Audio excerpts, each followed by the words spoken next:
Long years ago, we made a tryst with destiny. 75 years ago, India gained independence from British rule and went on to become one of the largest democracies in the world. The India that Prime Minister Jawaharlal Nehru inherited was that of an economy battered by colonial exploitation and the horrors of partition. The only way for the country was up. Well, literally. For a country that started its space program with rocket parts being transported to the launch site on a bicycle and ox carts, it now plans to send humans to space. And it's not just space. In all fields, the sky was the limit.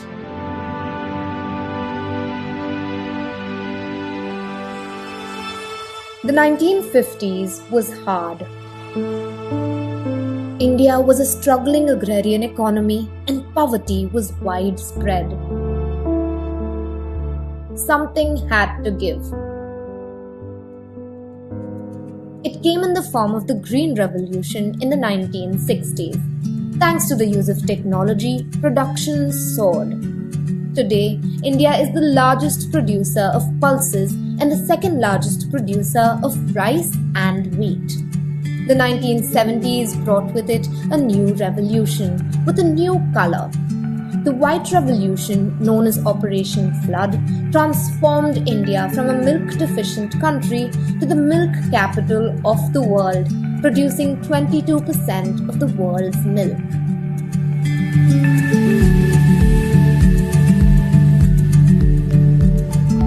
Chinese troops started intruding.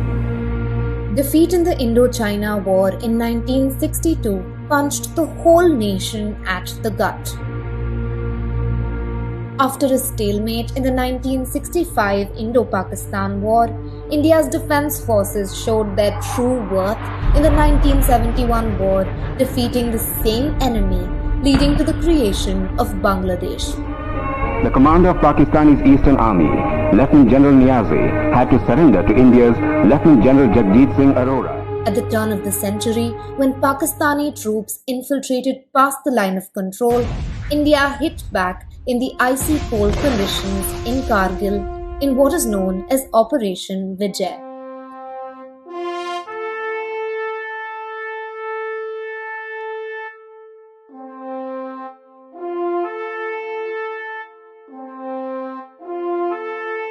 Did you know that India was a nuclear power back in 1974? At Pokhran in Rajasthan, India conducted its first nuclear test, codenamed Smiling Buddha. 24 years later, it was back to Pokhran, where India launched 5 nuclear bomb tests under the codename Operation Shakti. India became a full-fledged nuclear state.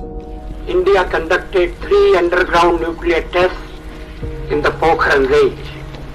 We spoke about India's humble beginnings in space. In 1984, an Indian saw what it was like to actually be there. Rakesh Sharma, an Indian Air Force pilot, bagged that ticket when he joined the Soviet Union's Soyuz T-11 expedition. ऊपर से भारत कैसा दिखता है आपको? जी मैं बगैर किसी झिझक के कह सकता हूँ कि सारे जहां से अच्छा. 25 years since it became a republic, India shot its first satellite, Aryabhatta, into space. How about sending 10 of them in one mission? In 2008, India did just that, setting a world record through its PSLV C9. 5 years later, India launched the Mars Orbiter mission to explore the planet and became the first nation to achieve that in its first attempt.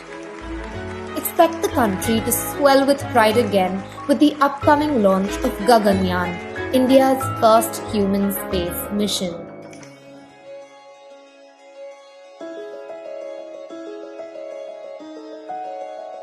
Look around you, and it's hard to find people from all walks of life without a mobile phone. Almost 93% of households own a mobile phone according to the National Family Health Survey. India has come a long way since the 1970s, when the waiting period for a landline connection at home could take months. If you wanted to call someone in another city, you had to book a trunk call.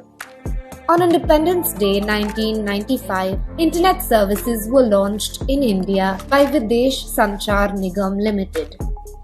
In 27 years, the internet penetration in the country stands at 47%.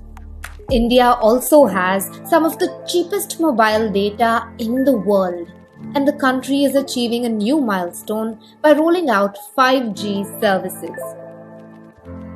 Close to 45 years after independence in 1991, the then Finance Minister Dr. Manmohan Singh announced the liberalization of the Indian economy.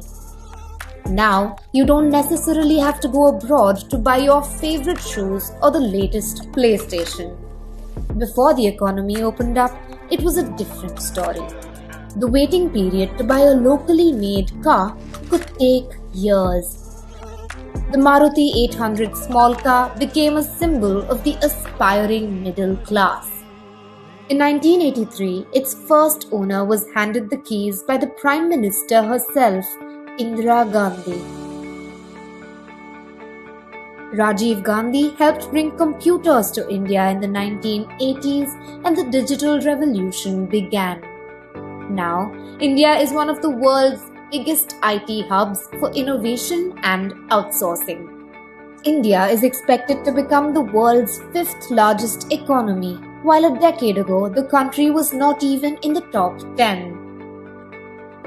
For decades, India was a hockey nation. Little wonder the men's team were the favourites each time they set off for the Olympics, bagging 8 field hockey gold medals till 1980.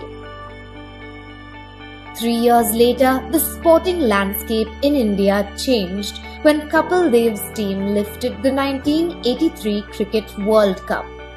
It still remains a cricket-crazy nation and a world cricket powerhouse.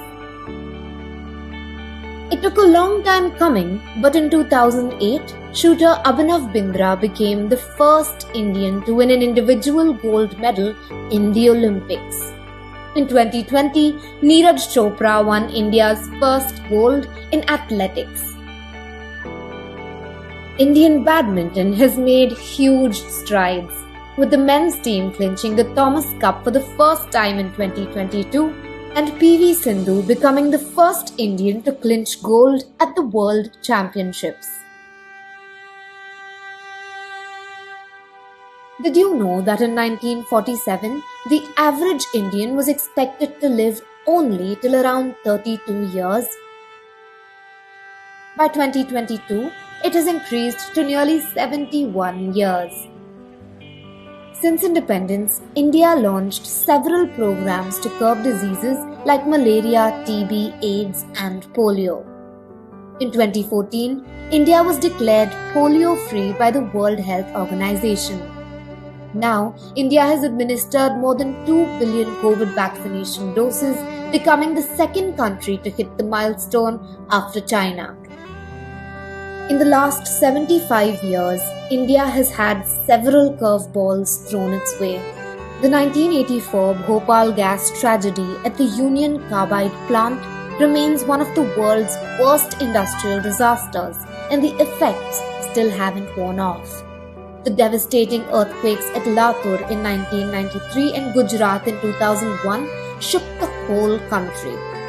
The 2004 Indian Ocean tsunami claimed over 12,400 Indian lives and destroyed several livelihoods. Cyclones and floods continue to batter India from all corners. But the resilience India has shown over 75 years has helped her bounce back from all setbacks. स्वर्गीय श्री बिलाल अहमद मागरे की माता श्रीमती सारा बेगम